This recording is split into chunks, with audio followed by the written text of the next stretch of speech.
Hi, this is Dr. Gregory Sadler. I'm a professor of philosophy and the president and founder of an educational consulting company called Reason.io, where we put philosophy into practice. I've studied and taught philosophy for over 20 years, and I find that many people run into difficulties reading classic philosophical texts. Sometimes it's the way things are said or how the text is structured. But the concepts themselves are not always that complicated, and that's where I come in. To help students and lifelong learners, I've been producing longer lecture videos and posting them to YouTube. Many viewers say they find them useful. What you're currently watching is part of a new series of shorter videos, each of them focused on one core concept from an important philosophical text. I hope you find it useful as well. In Chapter 9 of his treatise on truth, Anselm is going to revisit some of the matters that he talked about earlier in the treatise, specifically action and truth in action and signification. And he's going to connect the two of these together in ways that by the end of this chapter are also going to be bringing in other modalities of truth as well, showing how they are interconnected. And he starts out by saying to his student who's in the dialogue with him, we're going to talk about how broad, lata in Latin, is the truth of signification. This is the key topic here. Is it just in things that we're used to calling signs like language or gestures or things like that? Or does it extend to other matters as well? And he says that it's not just in the things that we're accustomed to call signs. And in a certain way, you could say what this means is that the things that we call signs aren't the totality of signs. That is, things that are significative, that things that tell us something. And so he tells us that truth of signification is in all other things of which we say there is true or false signification.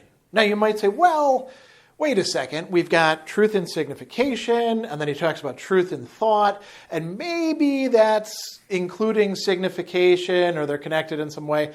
But then we've got truth in the will and truth in action and truth in the existence of things or the being of things. So I don't know about that. Those are different kinds of truth. And Anselm says, well, no, because actions are also significative. How do they signify things? And here he doesn't mean like, well, an action signifies a certain emotion, like I give you flowers, and you say, oh, that means you love me. Or, I sing a song on your birthday, happy birthday to you. And then you're like, oh, you remembered my birthday. The action is significative in that way.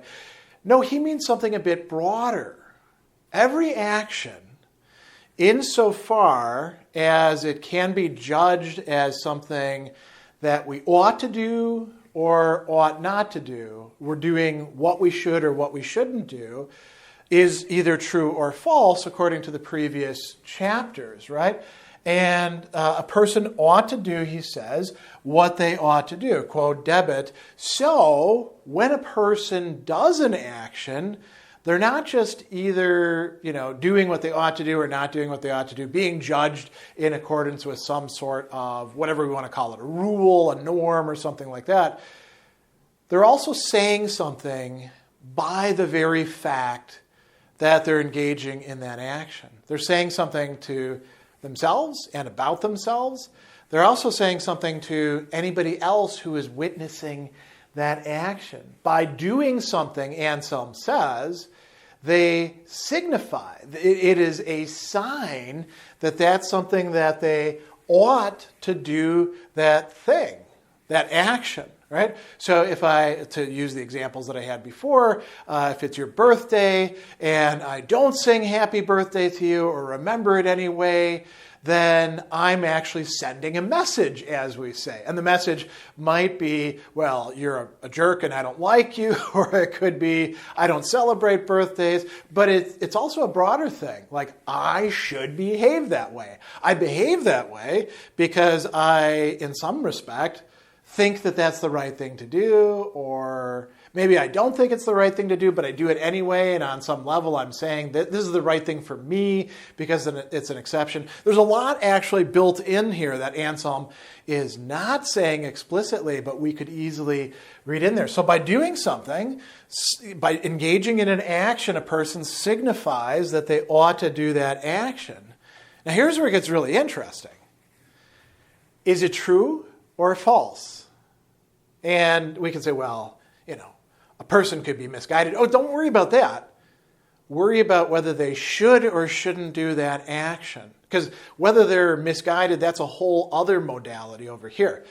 If I punch you in the face randomly on the street, I am asserting by that very action that that's the thing that's okay to do. That's what I ought to do. And that is false. I shouldn't do that. So if the action is what we ought to do, then we're signifying the truth. If not, we are lying, even if we don't open up our mouth, even if we don't type anything, even if we don't write anything, right?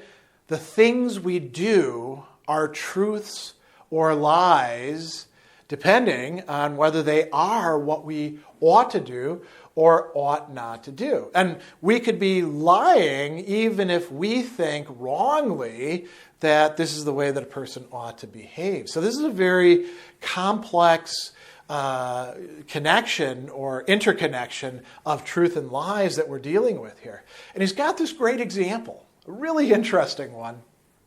He says, imagine that you're in a place and you need to pick some herbs. And you don't know which ones are healthy and which ones are poisonous. Or, literally going to give you some sort of plague, right? Some sort of illness. But there is a guy there. And this guy, he actually knows which herbs are good and which herbs are bad. And let's say that this guy, he tells you, hey, those herbs over there, those are the good ones. And then he goes over here and he picks other herbs. Now, Anselm says, what are you going to believe? Are you going to believe what this guy says, his word, verbum in Latin?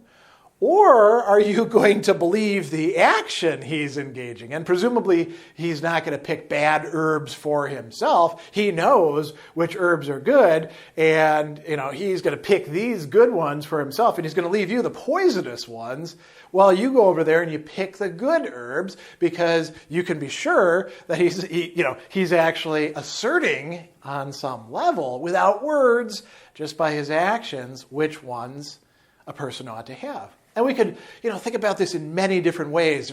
If a person is saying, you shouldn't cheat on your partner, that's really terrible. I think that's, morally reprobate. Okay, well, that's actually a true statement. But then you look at their actions and they cheat on their partner. You're like, what do they actually believe? Their actions are asserting that in some way it must be okay to do this, or at least it's okay for them. It's okay for them to violate the norm that they think everybody else should be following.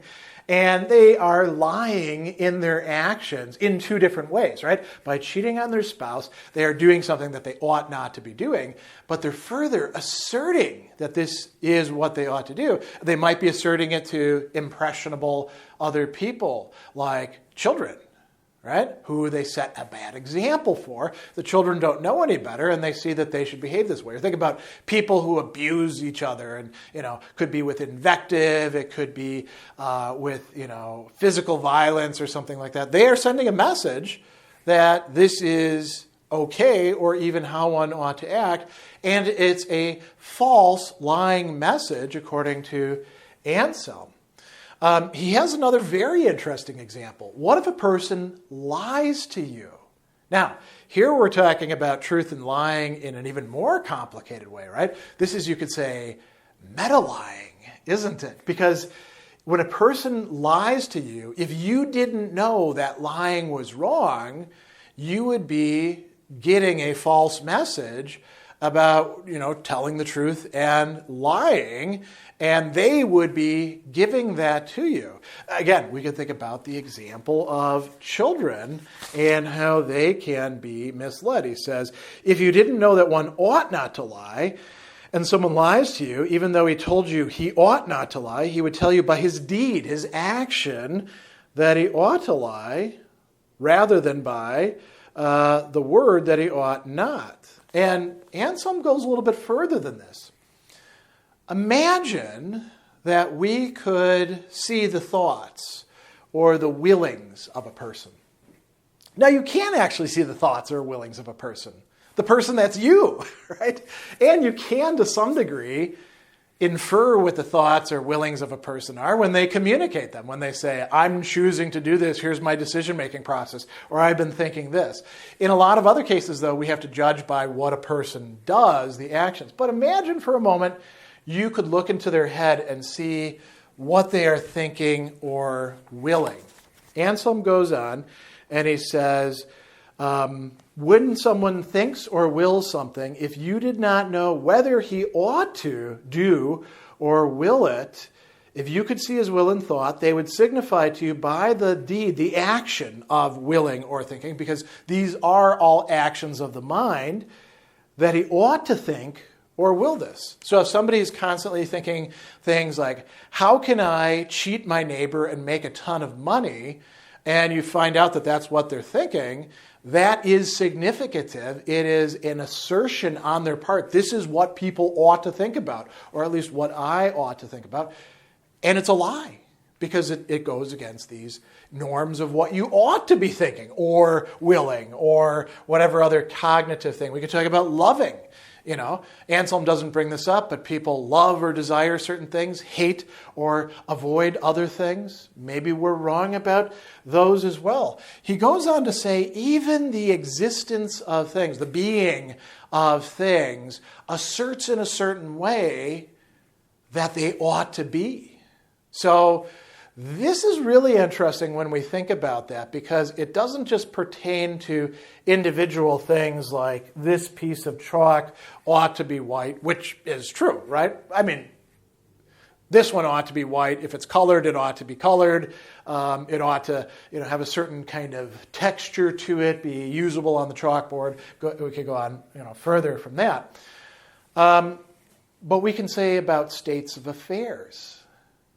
Is it really the case that some people ought to be so poor that they have no place to live and cannot reliably feed themselves and are subject to the violence of other people out on the street? Or is that, in a certain sense, a lie?